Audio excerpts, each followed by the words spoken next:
a estar comenzando, y ya hablé con algunos la semana pasada y estas semanas, con el Evangelio de Juan, el estudio del Evangelio de Juan, durante los días domingos a la noche.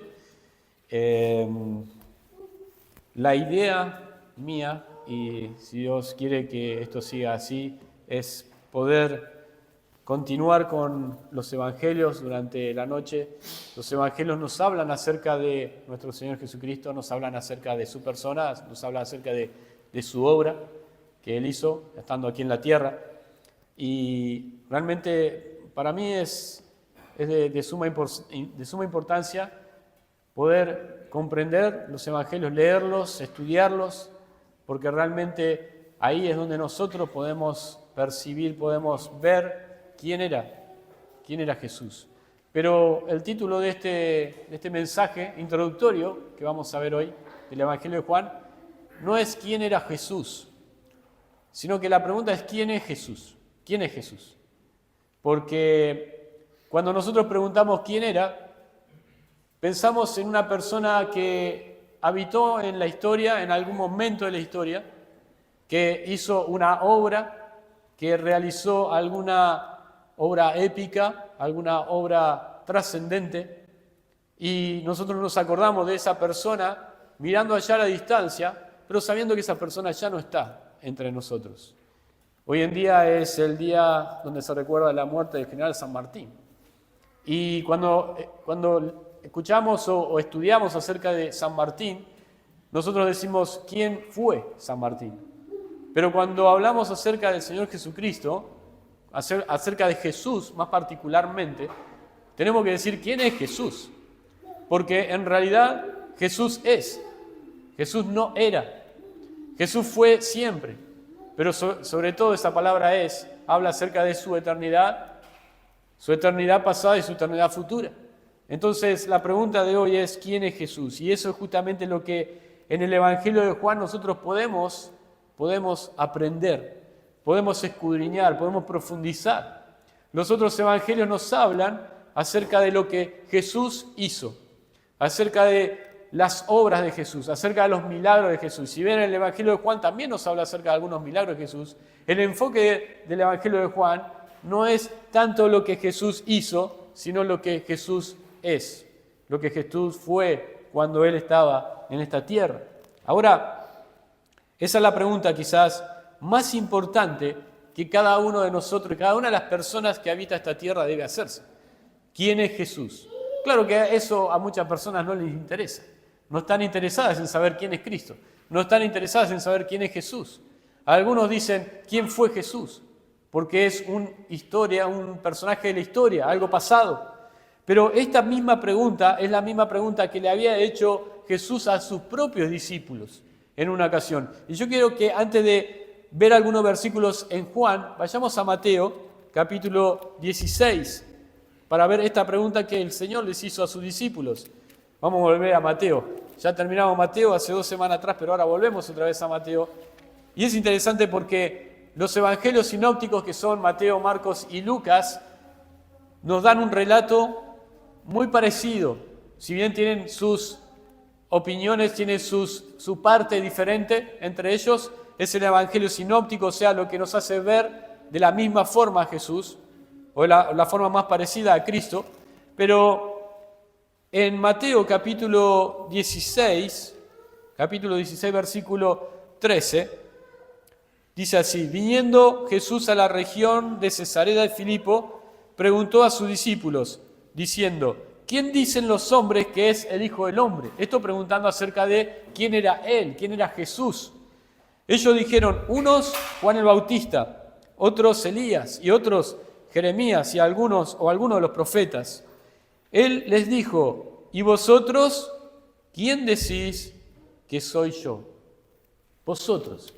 Me interesa saber qué es lo que piensan ustedes de Jesús, qué es lo que piensan mis discípulos de Jesús. Y si nosotros, siendo discípulos de Jesús, tenemos que saber quién es Jesús, cuánto más las personas que están en el mundo tienen que saber eso. Pero el Evangelio de Juan da esta pregunta y responde a esta pregunta, a la pregunta de quién es Jesús. Responde a esa pregunta que es la más importante, como ya hemos dicho, una de las más importantes, Y cuando nosotros vamos a través del Evangelio de Juan, nosotros podemos empezar a responder esa pregunta. Si nos interesa saber acerca de quién es Jesús, este estudio del Evangelio de Juan va a ser algo importante para nosotros.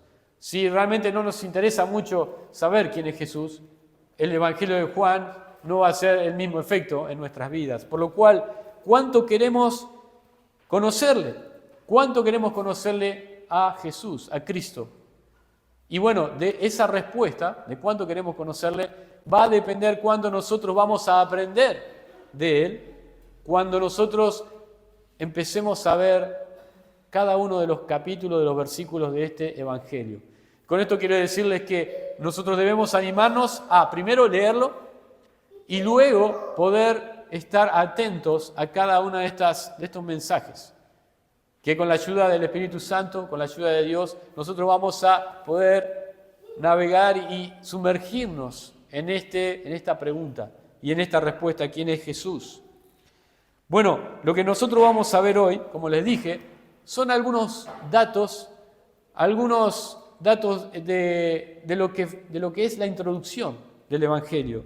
Lo primero que vemos acá, o que podemos estudiar del Evangelio, es cuál fue el escritor. Bueno, cuando uno abre el capítulo 1, si ustedes están ahí en capítulo 1 de Juan, vemos el título grande que dice San Juan, ¿no? En algunas Biblias dice el Evangelio de Jesucristo según San Juan, ¿no? Y eso es algo que los hombres han puesto, ¿no? Que a través de los años esto ha sido verificado. Pero lo que nosotros podemos estudiar o entender de algunos pasajes, de algunos versículos del Evangelio de Juan, es por qué los antiguos padres de la Iglesia supieron que este Evangelio, este libro, había sido escrito por el apóstol Juan.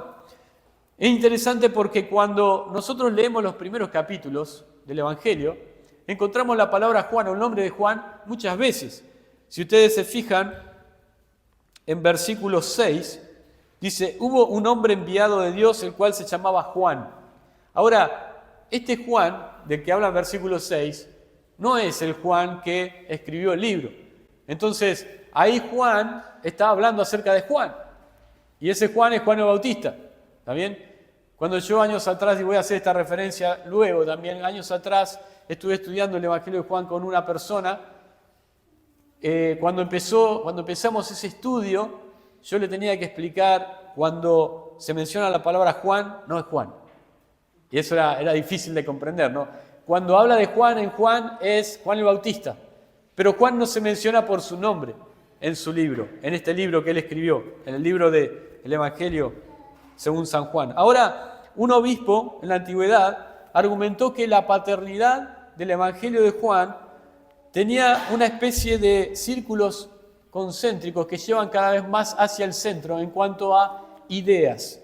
Es como en el Evangelio no se menciona su propio nombre y él no se menciona por nombre, entonces Juan lo que hizo fue escribir de tal forma donde dejó algunos indicios que primero es un círculo más grande, luego ese círculo nos lleva a un círculo más chiquito, más pequeño, y ese otra vez a un círculo más pequeño, hasta que nosotros llegamos a entender, sí, el que escribió el Evangelio es el apóstol Juan, aquel que era uno de los 12.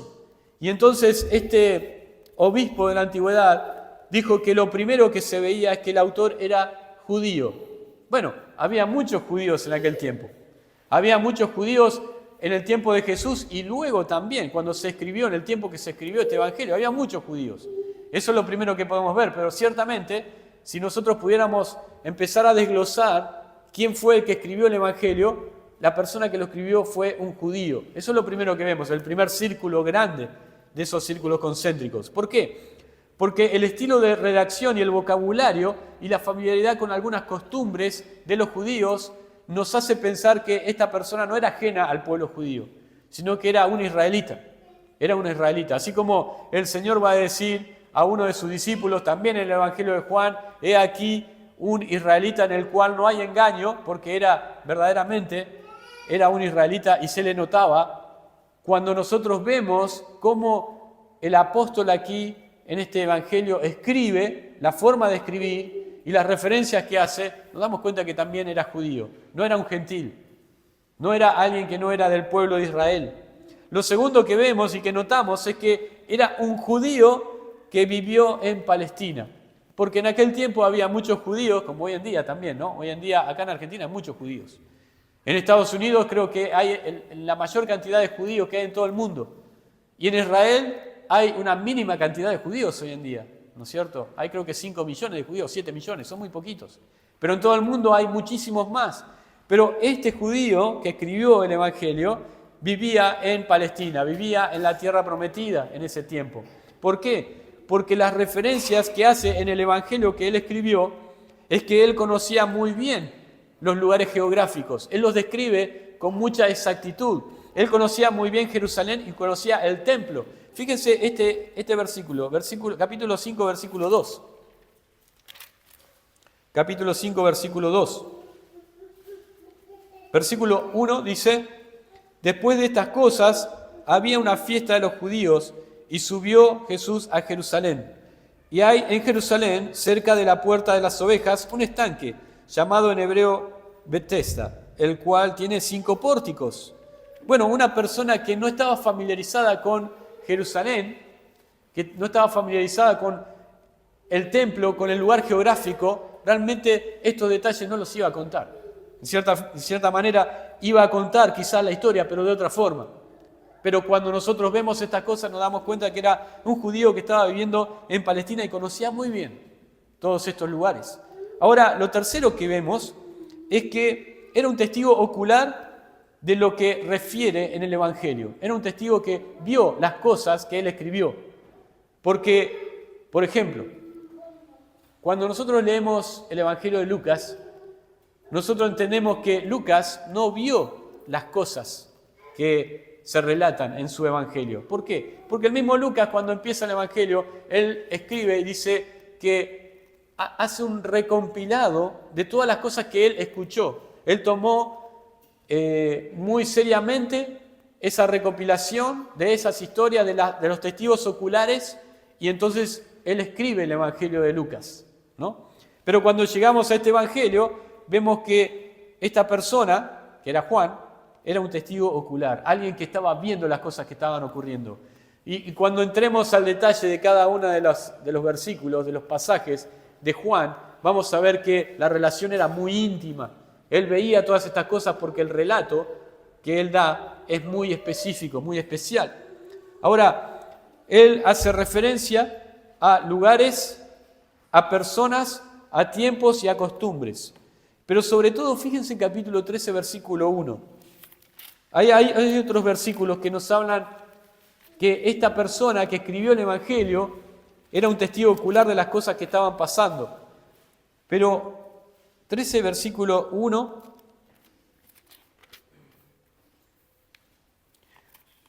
dice: antes de la fiesta de la Pascua, sabiendo Jesús que su hora había llegado para que pasase de este mundo al Padre, como había amado a los suyos que estaban en el mundo, los amó hasta el fin. Y ahí empieza a contar cómo Jesús lava los pies a sus discípulos.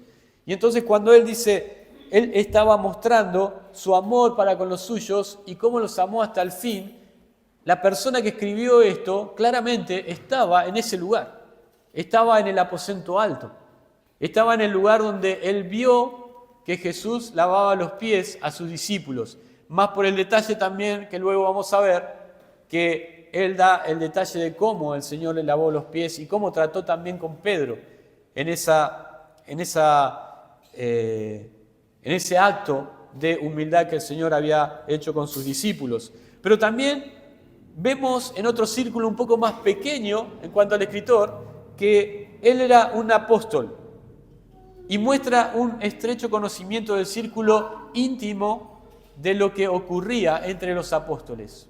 O sea, entendemos que él fue un apóstol, alguien que estaba dentro del círculo de los 12.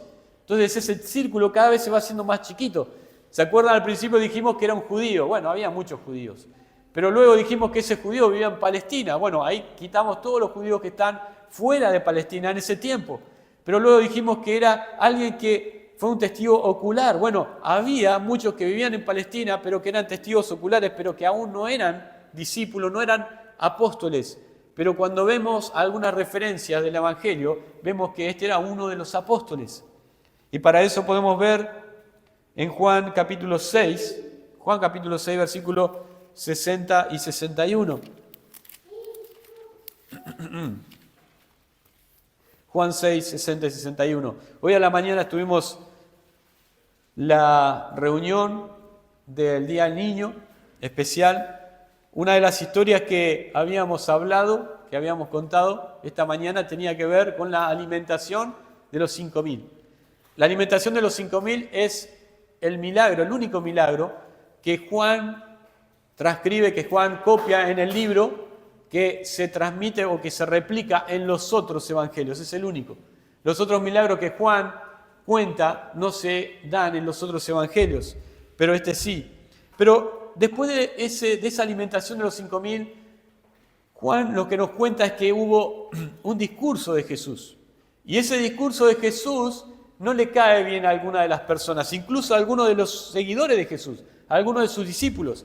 Versículo 60 dice, al oírlas, muchos de los discípulos dijeron, dura es esta palabra, ¿quién la puede oír? Sabiendo Jesús en sí mismo que sus discípulos murmuraban de esto, les dijo, ¿esto os ofende? Pues qué si viereis al Hijo del Hombre subir a donde estaba primero. Dice, al oírlas muchos de sus discípulos dijeron, dura es esta palabra, ¿quién la puede oír? Ahí estaban los discípulos, estaban todos. Estaba también, ¿quiénes? Los apóstoles, que era un grupo de 12 de los discípulos. Pero fíjense en versículo 67. Dijo entonces Jesús a los 12, ¿queréis acaso iros también vosotros? Y ahí da esa impresión de que en ese vosotros está inmerso, está implícito, ¿quién? El escritor. Cuando él dijo a los 12, ¿queréis iros acaso vosotros? Y luego Pedro dice, tú tienes palabras de vida eterna.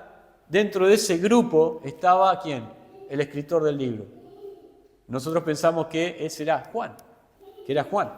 Ahora, el último de estos círculos que podemos ver es que por cuanto el autor es preciso al nombrar a otros discípulos, de hecho, el apóstol que escribió este libro menciona por nombre a los otros discípulos, pero no se menciona así por nombre. Entonces, lo que podemos suponer es que la persona que no está nominada, la persona que no se nombra a sí mismo, ¿quién es? Aquel que falta, que es Juan. Y esto podemos verlo en varios versículos. Pero fíjense en capítulo 19, versículo 26. Capítulo 19, versículo 26.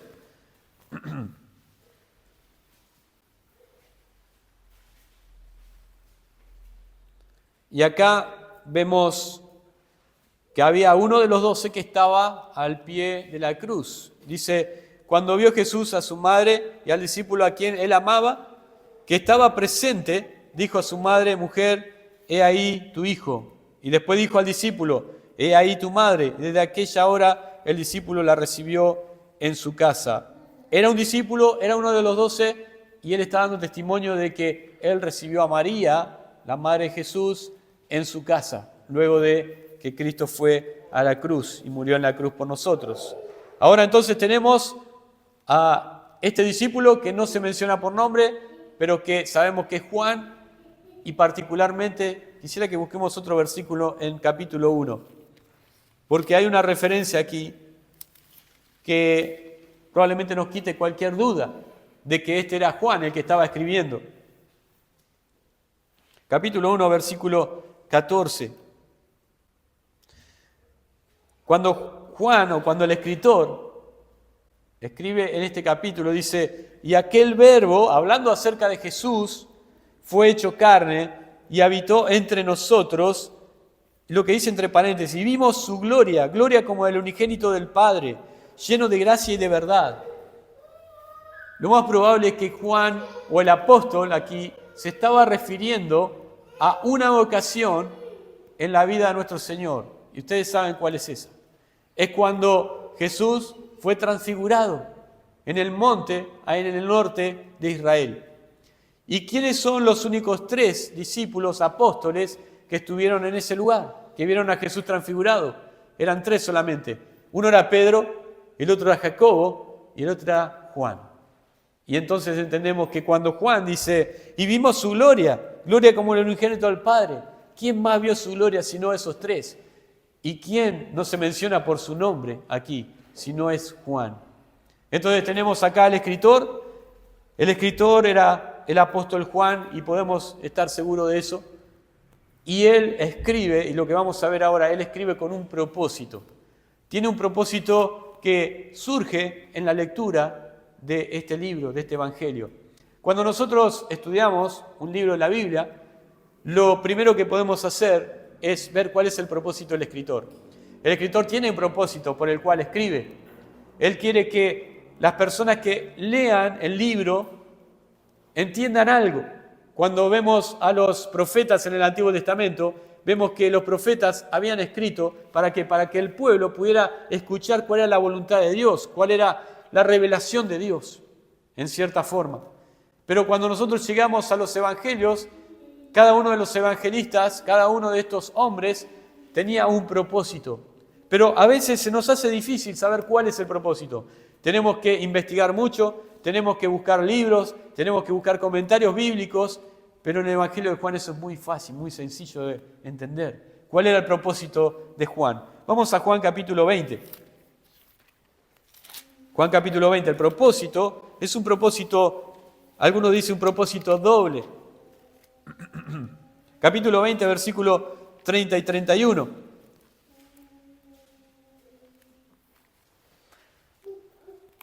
Hizo además Jesús muchas otras señales en presencia de sus discípulos, las cuales no están escritas en este libro.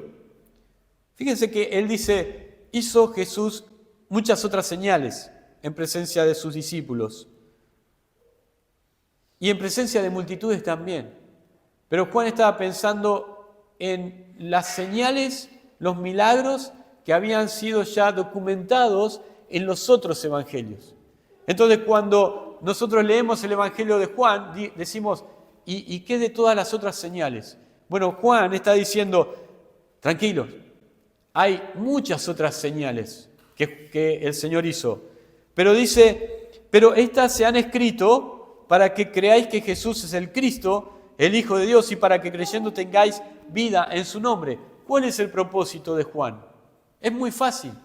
El propósito de Juan para escribir este libro acerca de Jesús era que supiéramos y que creyéramos que Jesús es el Cristo, es el Mesías, el enviado de Dios para salvar al mundo. ¿Y qué? Y para que creyendo tengamos vida eterna.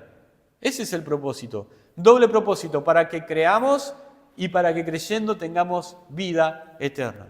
Por eso es que cuando nosotros salimos a repartir folletos, a veces lo que hacemos es llevar evangelios de Juan, ¿no? Que vienen los cuadernitos y podemos entregarlos también para que las personas puedan leer. ¿Por qué? Porque el evangelio de Juan es un evangelio evangelístico, pero no solamente es un evangelio evangelístico para los incrédulos, sino que también es un evangelio muy profundo para que nosotros podamos crecer como creyentes en Cristo, podamos crecer espiritualmente, conociéndole más.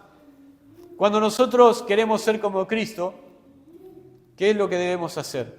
Conocer más a Cristo.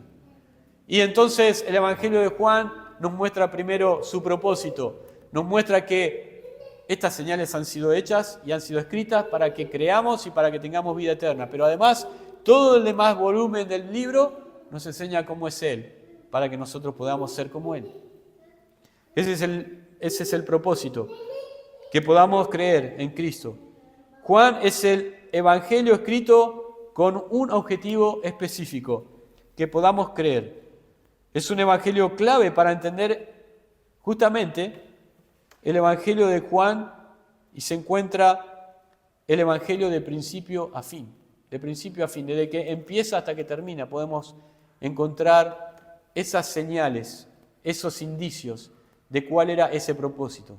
Porque ahora lo que vamos a ver es cuáles eran las palabras clave de este Evangelio. ¿Cuáles son las palabras clave del Evangelio?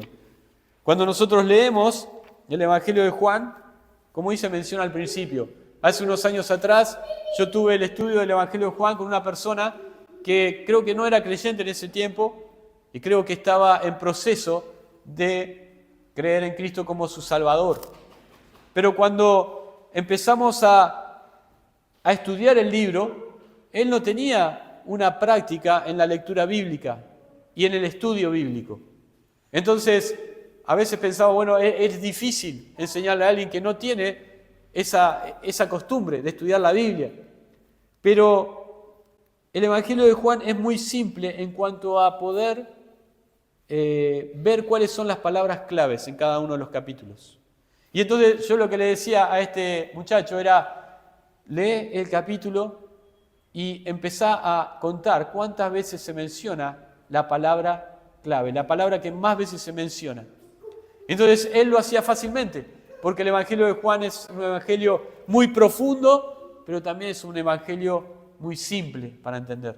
Entonces él buscaba y tomaba nota y enseguida llegaba a cuáles eran las palabras claves en cada uno de los capítulos. De su lectura surge entonces estas palabras claves que nos llevan también a ese propósito que Juan tenía de escribir el libro. La palabra Padre, el Padre, se menciona más de 100 veces. La palabra creer se menciona 100 veces, creer en este Evangelio. La palabra mundo se menciona 78 veces. En algunas ocasiones se menciona de una forma positiva, de tal manera amó Dios al mundo. Han escuchado ese versículo seguro. Pero en otras se menciona de una forma que no es positiva, sino que es negativa. Que dice, en el mundo tendréis, ¿qué? Aflicción. Se menciona esa palabra mundo muchas veces, 78 veces. La palabra amor se menciona 45 veces. Y de hecho, el apóstol Juan es el apóstol del amor y el Evangelio de Juan es el Evangelio del amor. Pero también se menciona la palabra vida 37 veces. Y entonces hacemos una combinación acá donde, lo he mencionado muchas veces a esto, las palabras que sobresalen en este Evangelio es la palabra creer, cree y la palabra vida, que se menciona con la combinación vida eterna.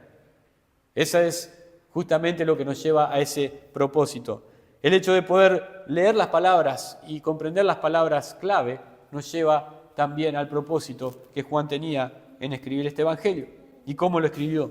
Ahora, lo que quisiera ver para ir terminando es mencionar que el Evangelio de Juan menciona 7 milagros exclusivos. Si bien uno de ellos, ya hemos dicho que se menciona en los 4 evangelios, pero los otros 6 se mencionan solamente en este evangelio. Solamente quiero mencionarlos, ustedes probablemente se recordarán de alguno de ellos y qué fue lo que pasó, pero vamos a ir más profundamente cuando lleguemos a cada uno de ellos. El primero de esos milagros, ¿cuántos de ustedes se acuerdan? ¿Cuál es el primer milagro que Jesús hizo? Sé que hay algunos de ustedes que saben. El de las bodas de Caná, la conversión del agua en vino. Y Juan, el apóstol, dice, este es el primer principio de los milagros que Jesús hizo. El primer milagro que hizo en Galilea. Luego vemos que él empieza su ministerio público y él empieza a hacer muchos milagros. Y todas las personas vienen a traerle que los enfermos y los endemoniados y él empieza con el tema de sanar a todos. Y hace muchísimos milagros, pero este fue el primero, el inicio de las señales. Luego vemos también la curación del hijo del noble en capítulo 4, cuando ese muchacho estaba a punto de morir y entonces el Señor pone su mano y lo cura. La curación del paralítico en el estanque de Betesda, eso es en Jerusalén. Eso también lo vemos en el capítulo 5. La alimentación de los 5.000, ya lo hemos mencionado. Cuando Jesús anda sobre el mar de Galilea, cuando Él va caminando sobre el mar, ese milagro también quedó registrado en este Evangelio. También vemos la curación del ciego de nacimiento. Ese es otro de los milagros exclusivos de este evangelio. Y finalmente la resurrección de Lázaro. Creo el milagro más impactante que Jesús hizo. Eso sin mencionar, obviamente, el milagro de su propia resurrección, que está también en los 4 evangelios.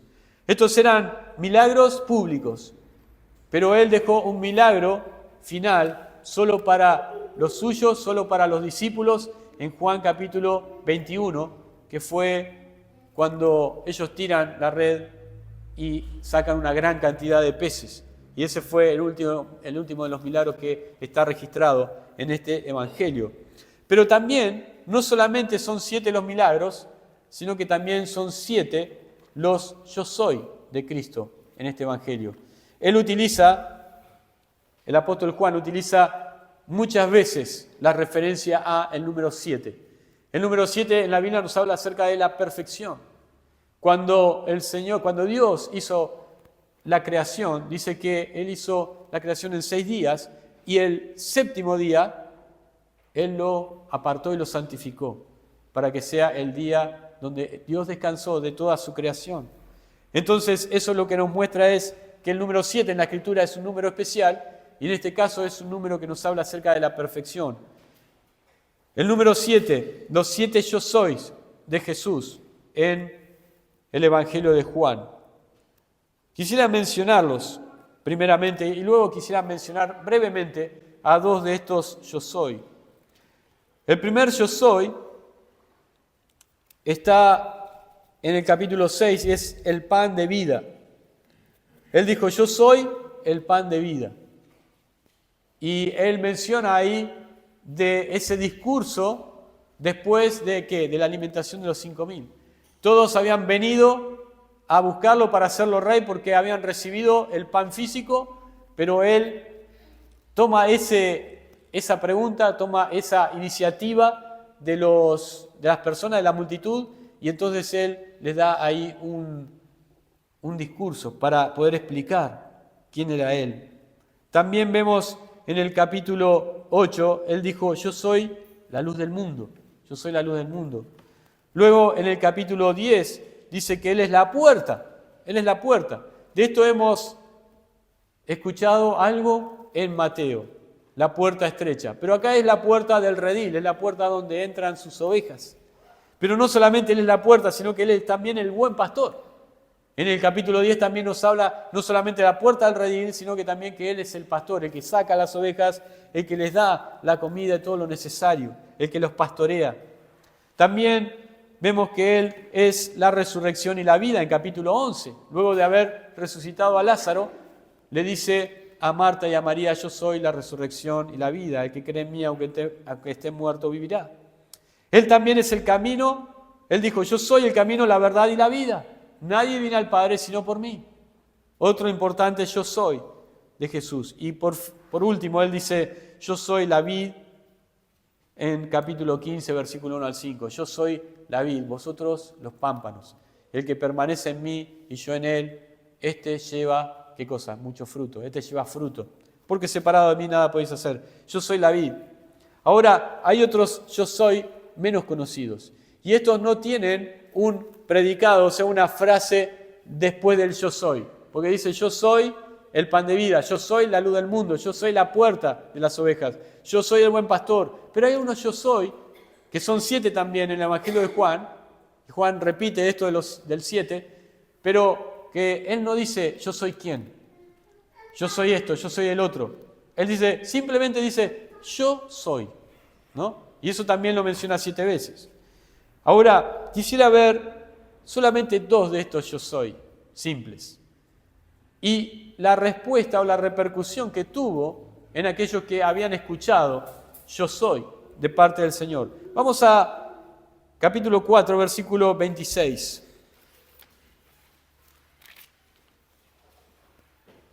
Capítulo 4, versículo 26. Este es el texto de la mujer samaritana. La mujer samaritana. Cuando Jesús tenía que pasar por allí, no rodeó como se solía hacer, porque los judíos no se trataban con los samaritanos, entonces los judíos cuando descendían a Galilea o cuando subían a Jerusalén, si bien uno está en el sur, otro está en el norte, siempre se subía hacia Jerusalén, pero rodeaban esa región, iban por el otro lado del Jordán. Pero Jesús dijo, me es necesario pasar por Galilea, por Samaria. Y entonces cuando pasó por Samaria, él se sentó ahí en el pozo de Jacob y vino esta mujer a sacar agua. La mujer samaritana no la conocemos por nombre, sino solamente por donde ella habitaba. Pero entabla una conversación con Jesús. Ella no sabía qué cosa, la pregunta que hicimos al principio, ¿quién era Jesús? Pero ahí ella comprendió y entendió quién era Jesús. Versículo 26.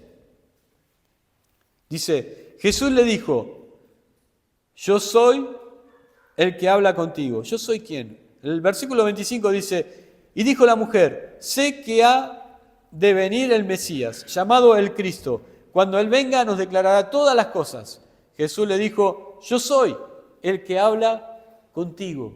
Una revelación de yo soy de parte de Jesús para con la mujer samaritana. Saben que muy pocos tuvieron este privilegio que tuvo esta mujer durante el ministerio de Jesús. A algunos dice, le hablaba ¿en qué? En parábolas, para que oyendo no entiendan. Pero a algunos se le manifestaba claramente. A la mujer samaritana se le manifestó claramente. Pero aunque se manifestó claramente diciendo yo soy, a algunas personas particulares, en no todos la reacción fue la misma. Pero, ¿cuál fue la reacción cuando la mujer escuchó yo soy el Mesías, de parte de Jesús? Dice, versículo 28, entonces la mujer dejó su cántaro y fue a la ciudad y dijo a los hombres, venid, ved, a un hombre que me ha dicho todo cuanto he hecho, ¿no será este el Cristo?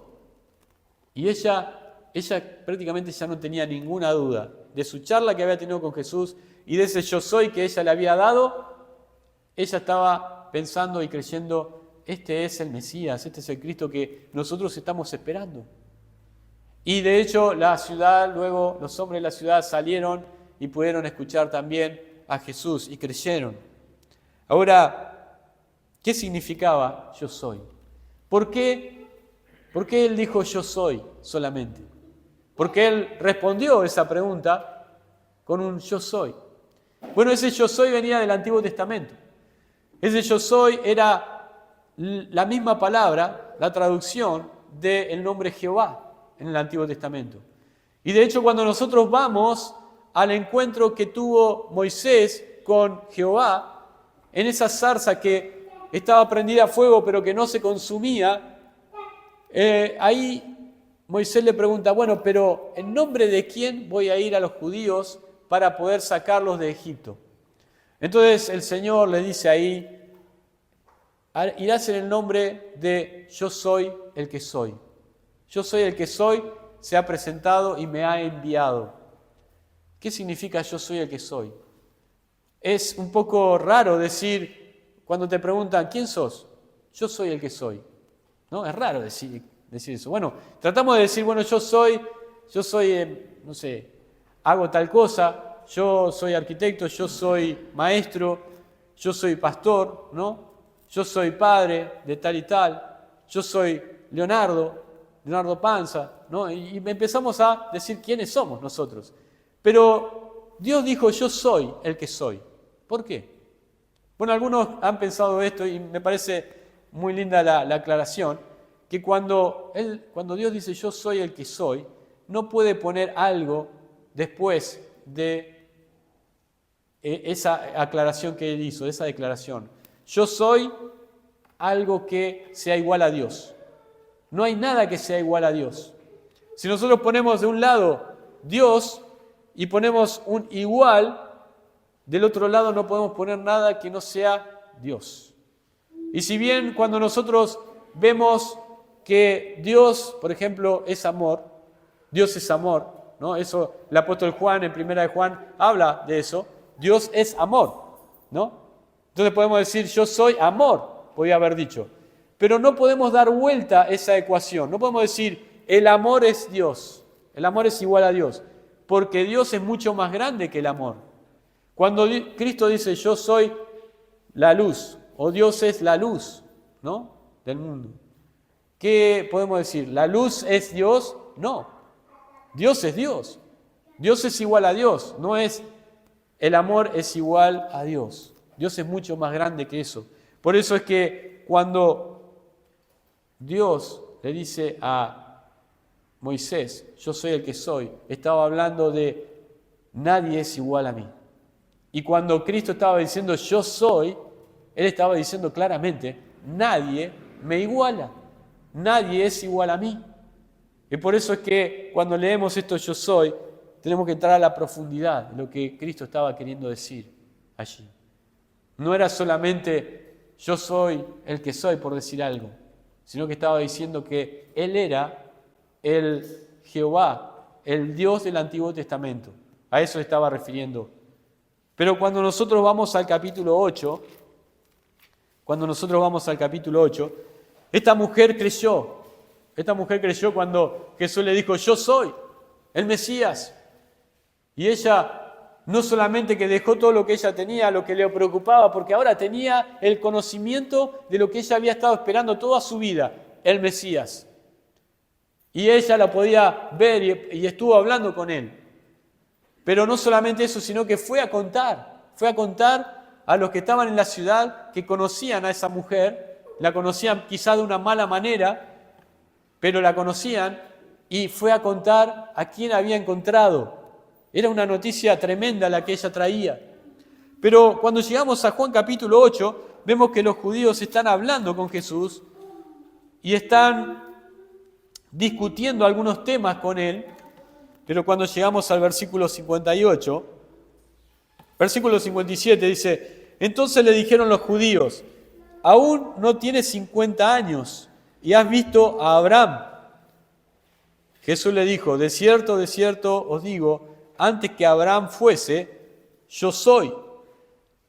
Tomaron entonces piedras para arrojárselas, pero Jesús se escondió y salió del templo, y atravesando por medio de ellos, se fue. La reacción fue completamente distinta.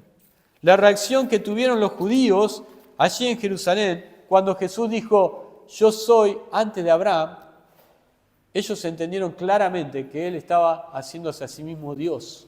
Por eso es que hay algunas sectas, algunas religiones falsas hoy en día que dicen que Jesús no es Dios. Que Jesús es una creación de Dios, que Jesús es el Hijo de Dios, por lo cual en realidad no es Dios completamente. Es una creación de Dios.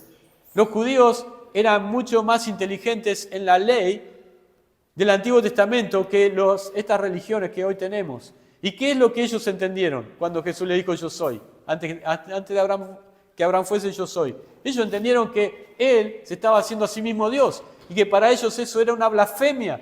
Ellos entendieron qué estaba hablando Jesús. Y entonces agarraron piedras y querían arrojárselas, pero Jesús se escapó de ellos, porque no era su tiempo. Ahora, ¿cuál fue la reacción de ellos? Ellos para nada creyeron que Jesús era el Mesías. Ellos no querían humillarse y hacerle rey a Cristo. Dos reacciones completamente distintas, hermanos.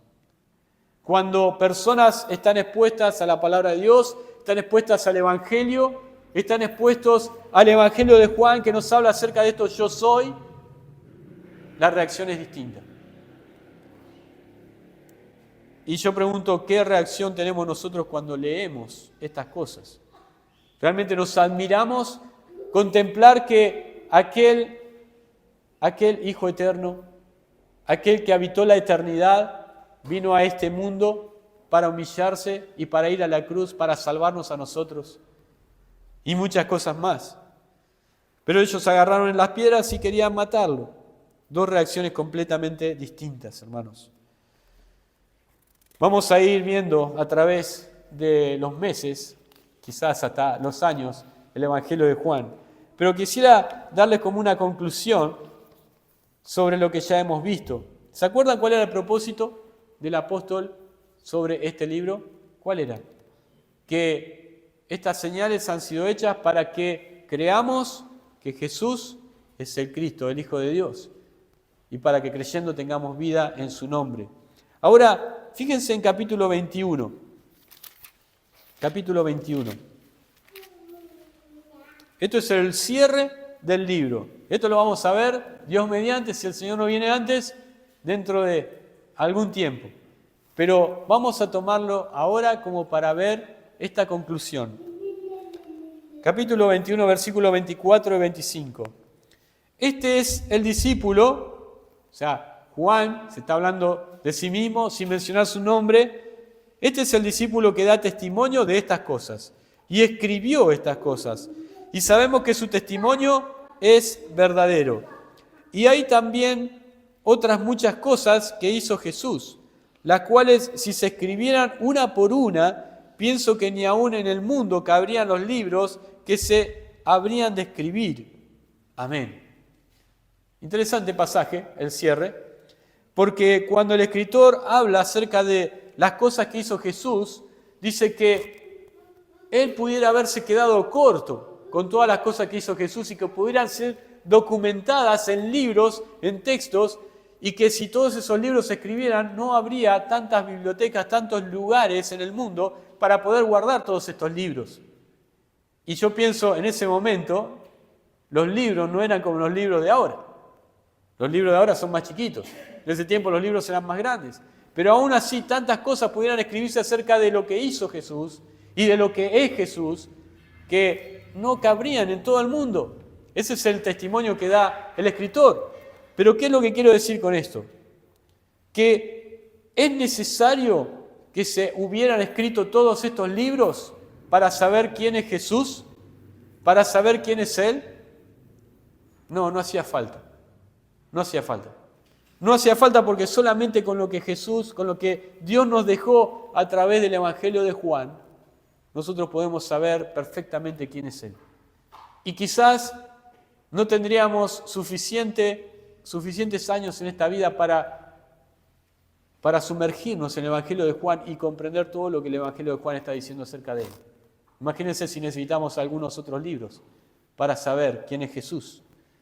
Ahora lo que quisiera que en estas semanas, 2 semanas que vamos a tener antes de ver la próxima predicación, y vamos a entrar ya en capítulo 1, que podamos al menos leer el Evangelio de Juan una vez, para que podamos empezar a entrar en contexto de lo que vamos a ver sobre quién es Jesús.